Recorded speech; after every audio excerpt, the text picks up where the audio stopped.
এরশাদ সাহেব এটাকে জোর করে ক্ষমতা নিয়ে নিলেন, নিয়ে আবারও আমাদের উপর অত্যাচার নির্যাতন শুরু করলেন।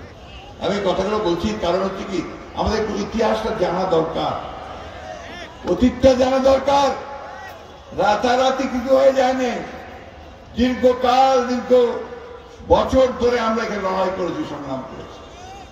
50 বছর ধরে আমরা এই দেশে একটা গণতান্ত্রিক দেশ, শান্তির দেশ, ভালোবাসার দেশ, উন্নয়নের দেশ করার জন্য আমরা সংগ্রাম করছি, লড়াই করছি। দুর্ভাগ্য আমাদের আওয়ামী লীগের হাতে যখন দ্বিতীয়বার ক্ষমতা আসলো 2008 সালে 9 সালে, তারপর আবার শুরু হলো অত্যাচার নির্যাতন নিপীড়ন। এবার একটু কায়দাটা ভিন্ন। এবার আর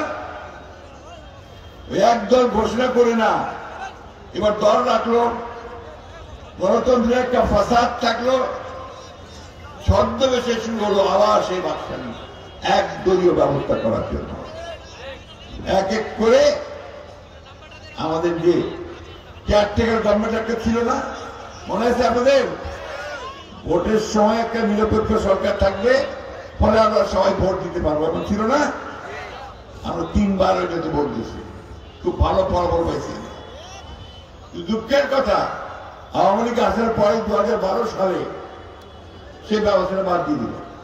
ব্যবস্থা কি করলো, যে দলীয় সরকারের অধীনে নির্বাচন হবে, অর্থাৎ আওয়ামী লীগ ক্ষমতায় থাকবে আর নির্বাচন হবে, ভোট হবে।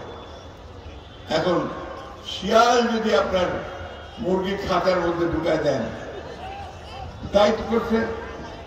আওয়ামী লীগ ঢুকছে আর কাউকে ভোট দিতে চায় না, একাই সে রাজা হয়ে বাড়ে গেছে, তাই না? এবং আমরা 3 বার ভোট দিতে পারি না। আর আমাদের ছেলে তো ভোট দিয়ে গেছে, এখনো জানে না। ইয়াং ছেলে যারা আছে, ভোট দিয়েছ? ভোট দিতে পারছো? গত 15 বছর ভোট দিছ?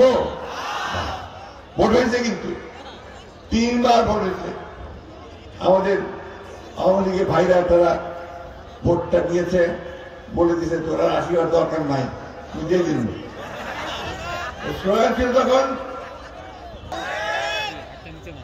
এই যে ভোট ব্যবস্থা শেষ করে দিল, মানুষ আর পছন্দ মতো ভোট দিতে পারলো না, এটা আওয়ামী লীগ সরকার করছে। এটা একটা দিক, আমার ভোটের অধিকার কেড়ে নিল। দ্বিতীয় দিক কি, এই যে সাংবাদিক ভাইরা আছে, এখন দেখেন কতগুলা চ্যানেল, টিভি চ্যানেল দেখেছেন না? ওইরকম আপনার পত্রিকা অনেক অনলাইন সব দাঁড়ায় গেছে, কিন্তু এরা কিন্তু তখন যা মনে করতো তা লিখতে পারতো না, যা সত্যটা লিখতে পারতো না। ওই আমার রমেশ বাবু যা কইবে ওইটাই শুনিবা হবে, ওইটাই লিখিবা হবে।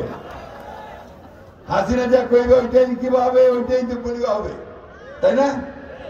এই একটা অবস্থা তারা তৈরি করছিল।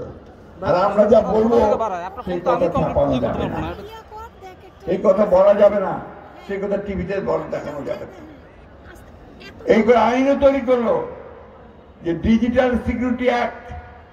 আমি কথাগুলো আপনাদের বলছি, একটু বোঝা দরকার হয়। এখন একটা দাবি উঠছে না যে আমরা একাই সব করে ফেলছি। হ্যাঁ, যাওয়া হচ্ছে না, কোর্টের যাওয়া হচ্ছে না, আছে না? নাই, কয়েন না কেন যাওয়া হচ্ছে। বন্ধুগণ, আপনারা শুধু না, আমাদের এই ঠাকুরগাঁ সদরে 60,000 আসামি আর 100-এর উপরে মামলা। আর সারা দেশে 60 লক্ষ মানুষের বিরুদ্ধে মামলা দিয়েছে আওয়ামী লীগ, 60 লক্ষ।